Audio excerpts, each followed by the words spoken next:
de surmonter cette impuissance-là de pas pouvoir sauver tout le monde, tu sais? Mmh. Puis quand on est des passionnés, c'est ça que c'est, hein? On essaye de tout faire, puis d'être bonne dans tout, puis de vouloir sauver tout le monde ou peu importe c'est quoi ta mission, tu sais?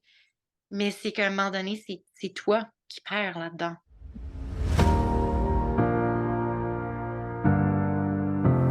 Bonjour et bienvenue au podcast Inspirationnel. Ce podcast hebdomadaire a comme but de vous présenter des histoires incroyables de femmes qui ont franchi le pas de l'entrepreneuriat, qui ont un impact positif dans leur communauté et dont l'histoire vous touchera.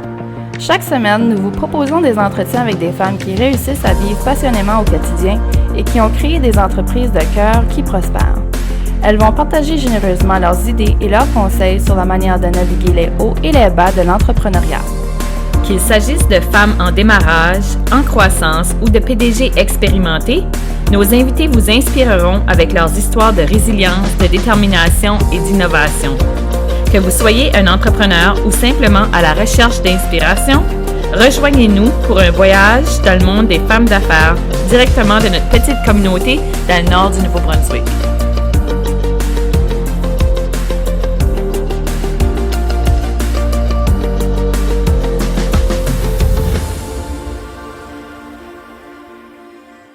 Allô tout le monde et bienvenue à Inspirationnel. Aujourd'hui, on a avec nous Isabelle Cormier. Allô Isabelle, comment ça va? Bonjour Caro, ça va super bien. Oui, je suis vraiment contente que tu es venue sur notre podcast aujourd'hui parce que c'est ça, juste avant qu'on embarque sur le podcast, on a fait une petite liste de choses. Je dis petite liste, mais c'est quand même une assez grosse liste de choses que tu as créées. Puis j'aimerais qu'on en parle aujourd'hui. Je vais juste les énumérer juste pour dire au monde juste à quoi s'attendre. Fait que toi, tu as écrit 3 livres. Tu as fait un journal d'émotion et de gratitude pour les enfants, des conférences, des animations. Fait que tu es assez busy. En plus, tu as une job à temps plein. Mhm, En plus, tu as mhm. une famille. Ouais, ma famille, mes 2 ados, je suis mère célibataire, donc Ouais. c'est, tout ça à gérer. Ouais. Fait que Mhm. je te laisse te parler un petit peu de toi, d'où tu viens, c'est quoi ton background, un petit peu de... Parfait. Je te laisse aller. Ben oui, ben allô tout le monde. Premièrement, ça me fait plaisir, d'avoir été invitée à votre podcast. Je suis vraiment contente. C'est ma première expérience, de podcast, Ah Caro. oui!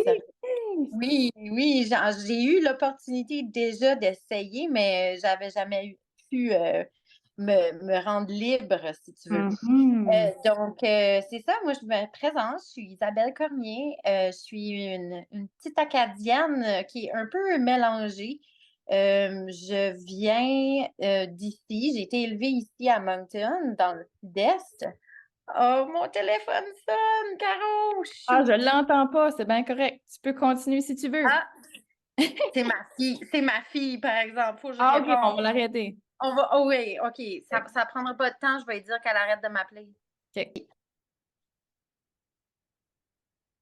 Bon, ben merci, merci Caro. Bonjour tout le monde. Je suis vraiment contente d'être invitée ici. C'est ma première expérience de podcast. Ça fait que on va voir comment ça va.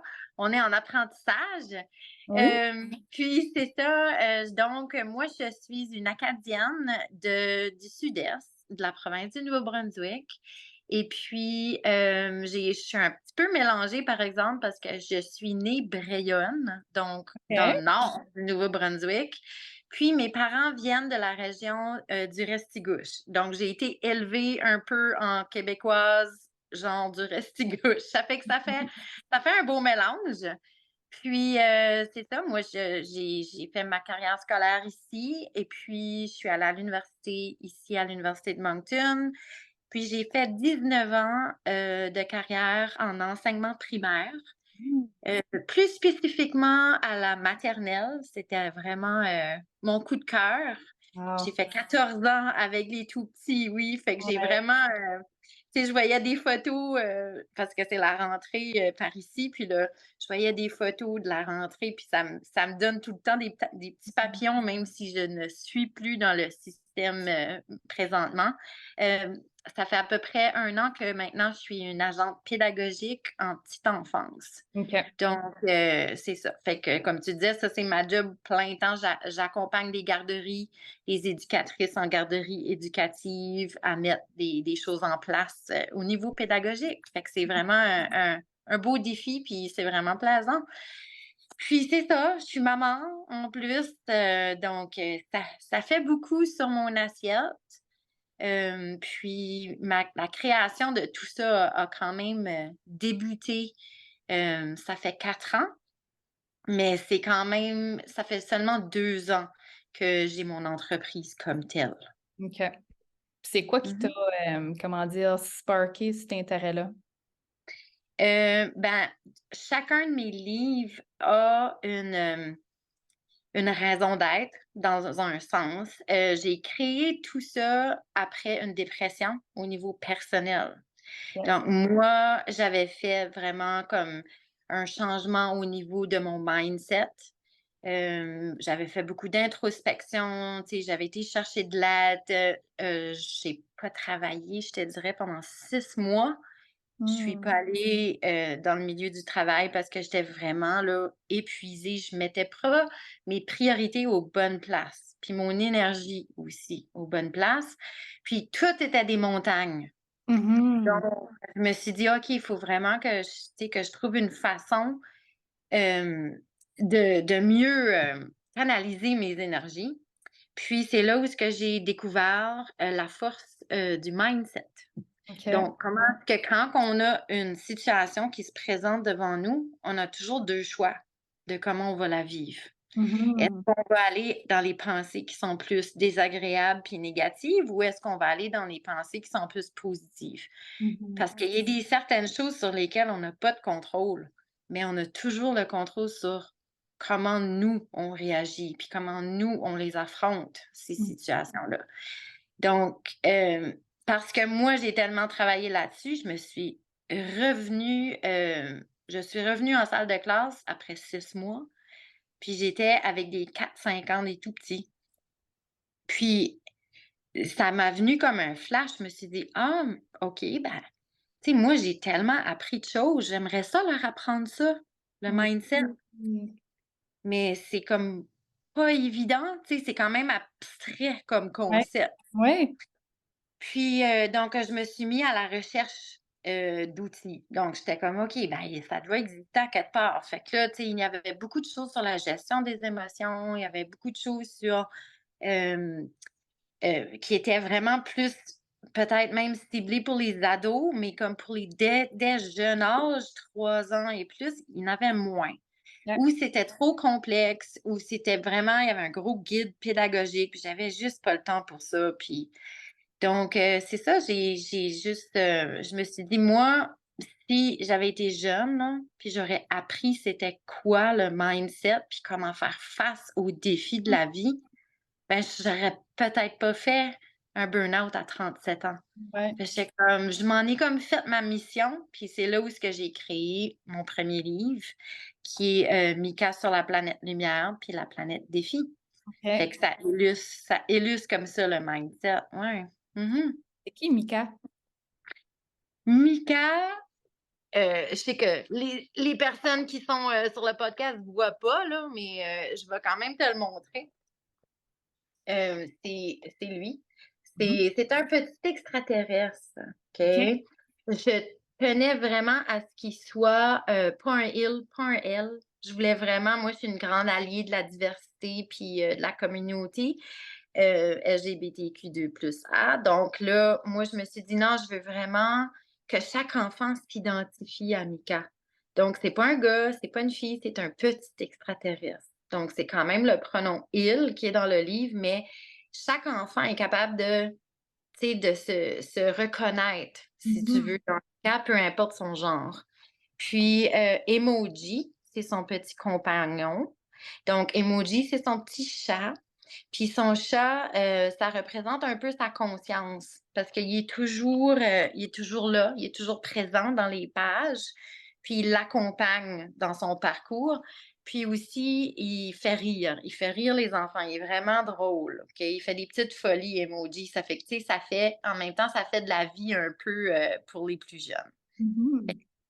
Fait que c'est un livre comme ça que ça flippe. Donc, ceux qui ne sont pas capables de le voir, c'est un livre que j'appelle un livre super flippant. Parce que un côté, c'est le mindset positif. Donc, c'est une journée dans sa vie de tous les jours qui fait face à des petits défis. Puis, on voit comment il se parle intérieurement. Puis là, quand tu le flippes, c'est la même journée, mais là, on voit son langage qui est un peu plus désagréable puis négatif. Fait qu'on voit la même journée, mais de deux différentes versions. Mhm. Wow. Fait que tu as 3 livres comme ça.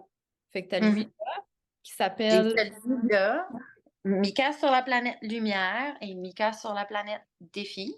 OK, fait que c'est 2 livres dans un. Oui, c'est ça. OK. Mais chacun de mes livres c'est pas juste un livre en soi. Moi, je voulais aller plus loin. Ça fait que c'est pour ça que je me suis dit, ben moi, je peux bien accompagner quelqu'un en lisant ce livre-là. Mais Mhm. c'est pas tout le monde qui a une formation d'éducatrice ou une formation d'enseignement. Donc, je voulais vraiment que chaque parent ou chaque intervenant scolaire ou peu importe c'est qui va l'avoir en main, serait capable de bien l'utiliser puis poserait des bonnes questions. Donc, c'est pour ça que je l'appelle un livre-outil. Je sais pas si tu avais vu là, dans ma liste, ça me devait dire, OK, c'est Ouais, quoi c'est des ça, ça disait. outils? Pourquoi? Ben, c'est ça, c'est parce que chacun de mes livres a aussi des affiches qui l'accompagnent.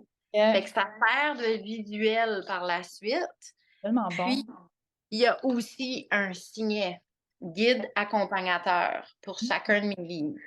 Ça fait que ça, c'est des questions que les parents peuvent poser pour, comme, tu sais, aller plus loin puis avoir des discussions par rapport au livre. Fait que Mhm. c'est vraiment, comme je te disais, je voulais créer quelque chose qui était efficace puis Ouais. simple puis facile. Ouais. C'est Mhm. vrai que le mindset, c'est vraiment abstrait. Quand tu dis ça, on dirait que j'ai de la misère à penser comment est-ce que je ferais pour expliquer c'est quoi. Mais tu Mhm. sais, c'est Mais, tellement de base aussi. C'est tellement quelque chose, mhm. c'est un outil qu'on doit utiliser chaque jour. C'est tellement important. Fait que Juste pour te dire, bon, moi, quand j'ai créé ça, c'était ma mission, c'était pour les enfants. ouais. Mais ça a sorti pendant le COVID. Mhm. Puis, on s'entend que tout le monde en avait besoin de Oui. faire face à des défis. Puis Mhm. en plus, et justement, dans mon livre, j'ai une situation que c'est quelque chose qui est hors contrôle, comme la température. Mais le COVID, c'était hors de Mhm. notre contrôle. Ça fait que mon livre a vraiment fait boum. Puis, il y a même des adultes qui ça leur a fait du bien. Oui. Il y a des personnes dans des foyers de soins pour les personnes âgées OK. qui sont servies. Donc, c'est vraiment un outil, dans le fond, pour tout le monde parce que Ouais. c'est un c'est quelque chose qui s'oublie vite qu'on a tout le temps le choix, hein, de comment on vit notre vie, dans le fond. Mmh. Fait que dans le fond, ton livre, c'est pour enfants, mais l'adulte qui lit le livre à l'enfant va Mmh. autant apprendre, va autant grandir que l'enfant. Ouais, j'ai même un couple qui m'a dit que j'avais sauvé leur couple. Wow! C'est Hein? que ça qui arrive, c'est que ça devient un vocabulaire parce que je me suis vraiment, tu sais, j'ai un peu joué avec les mots. Tu sais, quand on dit: «Hey, t'es sur quelle planète?» Tu sais, quand quelqu'un est dans la Lune, ben, avec mes planètes, ben là, la personne a simplement dire: «Hey, t'es sur quelle planète, là?» Puis là, il va dire: «Ah, ben, je suis sur la planète Défi». Ouais, c'est vrai, hein? C'est comme un genre de langage qui devient, au niveau familial, tu sais, tu vas l'utiliser souvent, puis là, ben, ça devient un petit peu plus, que tu es Oui. capable de faire de l'introspection, puis de dire: «Hey, c'est vrai, hein, je suis beaucoup négative, hein. OK, il y a quelque chose que faut que je fasse des choses un peu différentes», tu sais? Mmh. OK. Fait tu la planète Lumière, la planète Défi. Qu'est-ce qu'il y a Oui. d'autres planètes? La prochaine chose que j'ai fait après, c'était mon journal émotion. OK. Puis ça, c'est le journal qui est comme un journal de gratitude, là. Fait que c'est vraiment simple. Les enfants peuvent même faire des dessins. Il y a des familles qui l'utilisent avec leurs parents aussi. La gratitude, c'est la même chose que la résilience, ça se pratique. C'est comme Mmh. une langue. Au début, tu sais, c'est difficile à faire de la gratitude parce qu'on prend souvent les petites choses pour acquis. Puis je pense que c'est quelque chose qui doit s'apprendre dès qu'on est petit, tu sais, pas juste dire merci pour son chien ou son iPad ou sa nouvelle console, tu sais, c'est peut-être aussi, il faut dire merci pour le bon déjeuner qu'on a eu le matin ou, Ouais. tu sais, papa puis maman qui nous ont conduits à l'école, tu sais, c'est des petites choses comme ça qu'il faut, outiller les enfants, on dirait peut-être. Ouais. Mmh. Vraiment des belles pratiques. C'est ça, outiller les enfants, mais autant les adultes parce que on dirait que c'est juste comme dernièrement, pas dernièrement, mais dans les dernières années qu'on dirait qu'on entend parler des journaux de gratitude, Oui. mais c'est en train de pogner fureur, puis je trouve que c'est tellement une belle pratique. Puis il y en a beaucoup.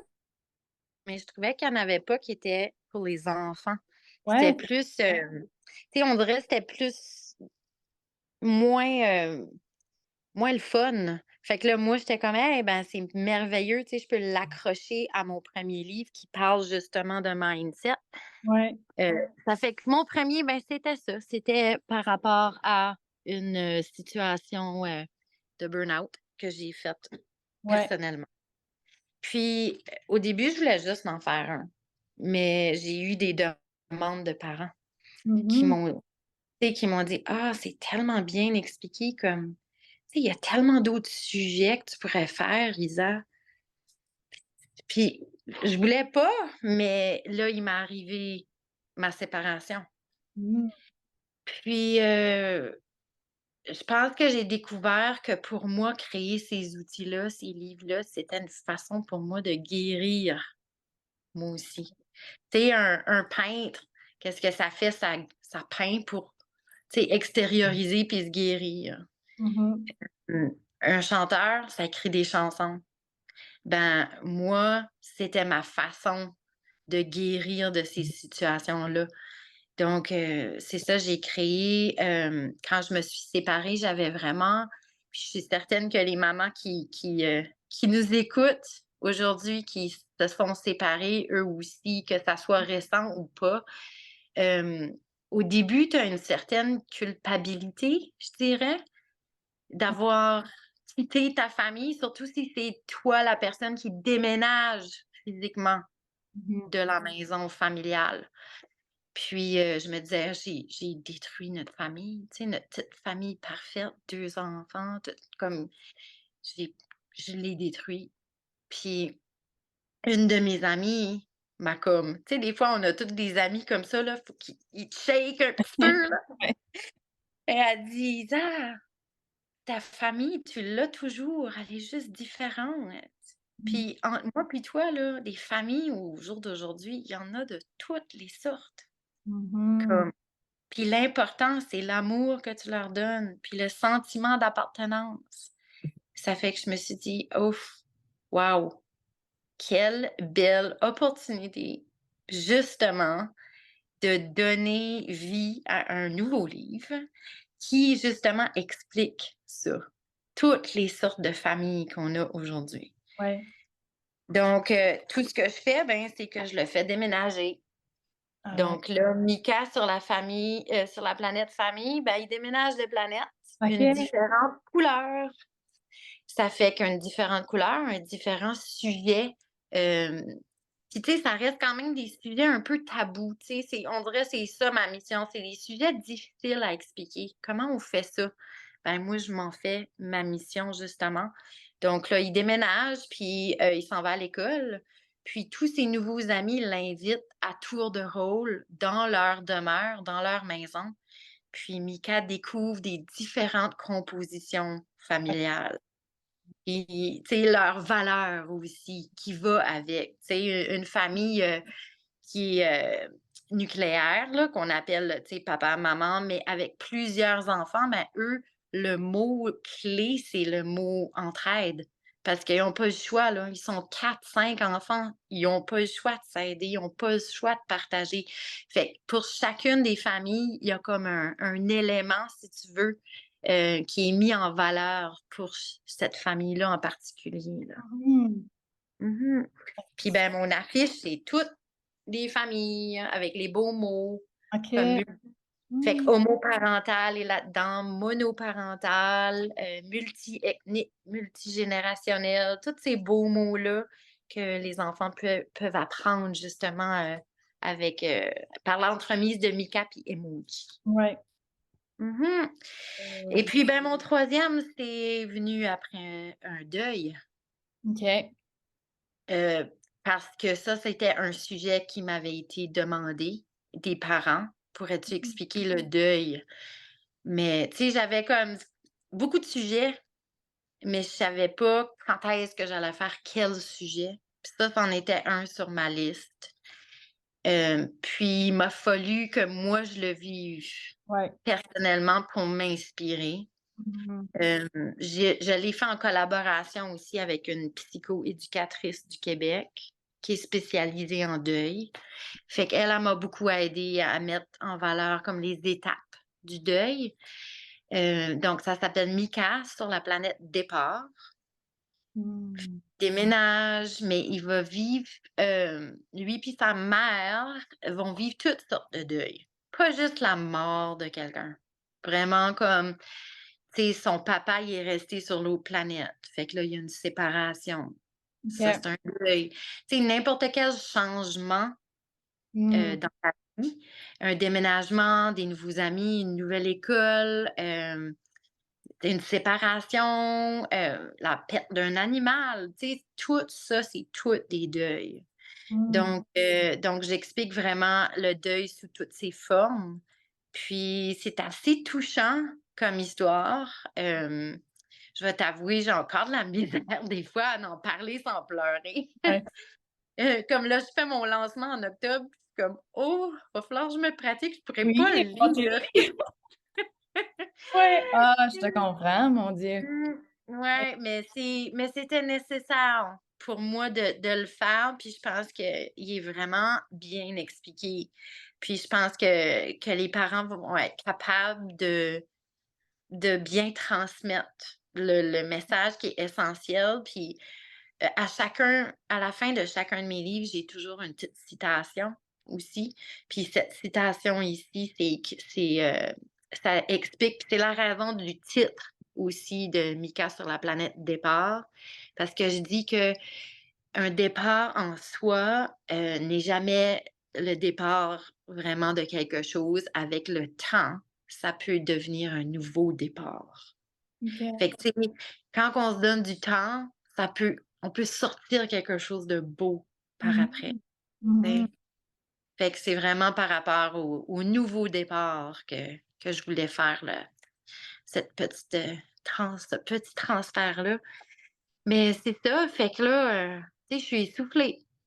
Voyons, on s'entend là, tu sais, je te parle, puis je suis comme: Mhm. «Oh my God, ça fait 15 minutes juste expliquer tout ça», puis là, je Ouais. suis en demande pour des conférences, puis des animations, puis c'est ça, j'ai oublié de mentionner que je suis auto-éditrice également. OK. Donc, je n'ai pas de maison d'édition. Donc, je fais ma propre publicité, je fais mes propres contacts, je fais tout avec mon imprimerie. C'est moi qui fais les commandes, c'est moi qui fais poster les commandes, c'est moi qui fais tout. Ouais. Je savais pas Donc, une maison d'édition, je savais pas exactement c'est quoi ça faisait, là, mais je savais pas que ça faisait toute cette partie-là. ça fait beaucoup de publicité, ça nous inscrit au salon du livre, tu sais, fait que tu es pas obligé d'acheter puis tu sais, de tout faire ça. Ça s'occupe de faire de la pub, ça s'occupe de te mettre dans les magasins, ça s'occupe, tu sais, fait que c'est Ouais. beaucoup, beaucoup de choses, dont l'imprimerie aussi qui est quand Ouais. même chère. C'est quand même difficile à gérer. Mhm. Heu, Fait que c'est ça, fait que là, l'année dernière, je suis allée à Québec, justement, au salon du livre à Québec. Puis, je m'avais comme donné comme mission de me chercher une niche, de me chercher une maison d'édition. Mhm. Mais ce qui arrive, c'est quand tu fais ça, c'est un peu comme mettre un bébé en adoption. OK. Je sais pas si tu Ouais. comprends. Et je comprends ce que tu disais. C'est comme déléguer à quelqu'un quand ce que tu veux. C'est comme ton bébé, tu veux pas donner. Pas que tu donnes nécessairement, mais on dirait que tu donnes la plus grosse job, puis on dirait que tu donnes une partie de toi-même, puis. Ouais, Puis tu n'as pas beaucoup d'argent non plus pour ah, chacun des livres que tu vends. Tu sais, fait qu'il y a ça aussi. Mais fait que là, j'étais en gros questionnement. J'en ai approché quelques-uns. Puis c'est ça. Puis là, je suis en train d'en écrire un quatrième. Puis je pense avec mon nouveau travail, là, j'ai comme décidé de prendre un petit recul ok. parce que je me suis rendu compte que je me mettais beaucoup de pression. Mhm. Puis je pense que quand on est des femmes qui performent comme ça, hein, puis qu'on a une drive, là, puis que les gens nous voient y aller, puis on dirait on comme on dirait en anglais, we feed off of it. Ouais. Puis mais c'est qu'à un moment donné, c'est que c'est toi qui perds là-dedans, là. Mhm. Ça fait que j'ai fait la décision justement cet été de prendre un an, peut-être plus au niveau, tu sais, de la publication, tu sais, des posts, tout ça, puis juste essayer de réorganiser, si tu veux, mon entreprise. C'est est-ce que je veux vraiment faire des conférences pour chacun de mes livres ou je spécifie numéro un, puis je le fais comme il faut. Ouais. Est-ce que j'ai besoin de faire des animations pour chacun de mes livres ou j'en choisis un? Mhm. Est-ce que j'ai comme c'est beaucoup de remise en question, d'essayer de mettre mon site internet le plus facile et efficace possible parce que j'ai eu beaucoup de difficultés à faire ça. J'ai passé à travers beaucoup de gens, puis ça a pris beaucoup d'argent encore, tu sais? Fait que, tu sais, tu te dis comme: «Ouf, OK, jusqu'à quel point que je veux, m'endetter?» parce qu'on s'entend que l'inflation, elle est là, hein? Puis étant, mère célibataire, ben 2 ados, ça mange. Fait que l'épicerie, c'est cher. Heu, donc je pense que c'est ça, faut que je prenne un temps d'arrêt, puis que je réévalue qu'est-ce que je veux faire. Puis Mhm. c'est ça, on dirait que je m'avais donné comme une espèce de pression de: «OK, j'ai 6 thèmes en tête, donc 1 livre par année de 2021 à 2026, comme j'en sors un par année, puis tu Mhm. sais, la grosse affaire, puis mmh, je veux-tu vraiment ça, cette heure?» Comme on dirait au début, tu sais, ça paraît tout beau, puis tu veux te prouver à toi-même que tu es capable. Ouais. Peut-être que c'était ça que je voulais faire. Mais une fois que j'ai réussi ça, après ça, c'est comme: «OK, ben, là, je le fais pour qui, là? Ouais. Je le tu sais, je le fais pour quoi? OK, ben, si ma mission, c'est ça, ben, peut-être que je le fais pas comme faut. Puis Mhm. peut-être faut que je prends un recul, justement, pour pouvoir avancer plus par Ouais. après.» Mhm. Mais je pense que ça arrive souvent que le monde qui va en entrepreneuriat, il se donne la claque, puis ça y va, puis comme ça monte, ça monte, ça monte, jusqu'à temps qu'il fasse à un moment donné le burn-out. Il y a du monde qui est capable de le voir d'avance, puis il s'arrête. Tu dis-tu que t'as fessé le burn-out, toi, ou que tu t'es arrêté? Avant, c'est parce que je l'ai déjà fait, le burn-out. Je OK. pense que Tu c'est ça. peux le voir. Tu peux le voir. Exactement, OK. exactement. Puis je vais t'avouer, ben, ça fait 2 fois que je fais ça, puis je me trouve vraiment, vraiment bonne. Puis je Ouais. me tape, tu sais, je me tape sur les épaules parce que je me dis: «Waouh, OK.» Puis c'est drôle parce que j'ai lu un livre justement quand je faisais ma dépression, puis ça s'appelait «Un burn-out en cadeau». Mmh. C'est ça le titre du livre. Ouais. Puis c'est ça qu'elle expliquait. Elle était comme moi, elle dit: «Je le vois comme un cadeau parce que je sais que je veux plus retomber Ouais. là. Ouais. Parce que je connais c'est quoi les signes, puis je connais c'est quoi ma limite maintenant.» Mmh. Donc c'est ça, je fais vraiment attention. Puis c'est une des raisons pourquoi j'ai décidé de quitter la salle de classe parce que je me ressentais tomber Ouais. dans ce pattern-là. C'est quand même exigeant de plus en plus, on se le cachera pas comme métier. Ouais. Puis, je sentais que j'étais incapable de surmonter cette impuissance-là de pas pouvoir sauver tout le monde, tu sais? Mmh. Puis quand on est des passionnés, c'est ça que c'est, hein. On essaye de tout faire, puis d'être bonne dans tout, puis de vouloir sauver tout le monde ou peu importe c'est quoi ta mission, tu sais? Mais c'est qu'à un moment donné, c'est toi qui perds là-dedans. Mmh. Donc j'ai pu m'arrêter, puis j'ai fait: «Non, je suis plus heureuse ici. Faut que je fasse un changement, sinon tout le monde autour de moi va en nuire». Ouais, c'est ça. Puis ça, c'est une question qui est difficile à se poser. Mais quand tu arrives au bout, tu te dis: «OK, si je continue comme que je continue maintenant, je rends pas service à moi, puis pas à mes élèves, dans mon cas, puis pas à mes collègues». Fait qu'il y a personne qui gagne, tu sais? Fait que on dirait comme je trouvais que c'était une question qui m'a beaucoup aidée à prendre des décisions qui étaient difficiles. Quand que je dis comme quand tu sais, quand je me mets comme un oiseau en survol, là, puis je Ouais. vois la situation comme: «OK, ça c'est moi», mais comme je nuis à tout le monde autour de moi, tu sais, j'ai pas une bonne énergie, comme ça va pas. Tu sais, je sais que je vais pas bien. Mmh. Fait mmh, Fait qu'il reste juste à peu près 3 minutes. Je vais te poser une question. Je ne vais pas couper la parole. J'aurais continué à jaser avec toi. I know! J'arrête pas de parler, je suis désolée, Caro, c'est juste Ben j'en non! avais tellement à dire. Ben oui, puis c'est sûr, on aurait continué, puis tu sais, tu racontes vraiment comme... C'est super ce que tu fais. Fait que si tu aurais un conseil à donner à quelqu'un qui... Tu sais, d'habitude, je dis quelqu'un qui commence en entrepreneuriat, mais peut-être quelqu'un qui est full swing dans son entreprise, puis qui ressent quelque chose, c'est quoi ce qu'il devrait se poser comme question pour continuer ou d'arrêter? Je pense que c'est juste s'écouter. C'est juste comme: «Est-ce que je m'écoute? Est-ce que je suis heureuse tout de suite?» Mhm. Parce que moi, c'est ça que je me suis rendu compte, c'est que c'était plus plaisant. C'est ça. C'était plus plaisant, puis j'avais trop de pression qui rentrait en jeu. Puis je pense que quand tu n'es plus là dans ton X, c'est correct. Faut que tu te pardonnes, puis tu te dis: «C'est correct, je vais prendre un recul». Ça veut pas dire que je suis pas bonne, ça veut pas dire que je suis lâche. Ça veut seulement dire que je veux retrouver cette passion-là. Je veux essayer de faire les choses différemment peut-être, pour que ça soit plus efficace, pour que ça mange peut-être moins d'énergie. Donc, je pense qu'il faut se pardonner.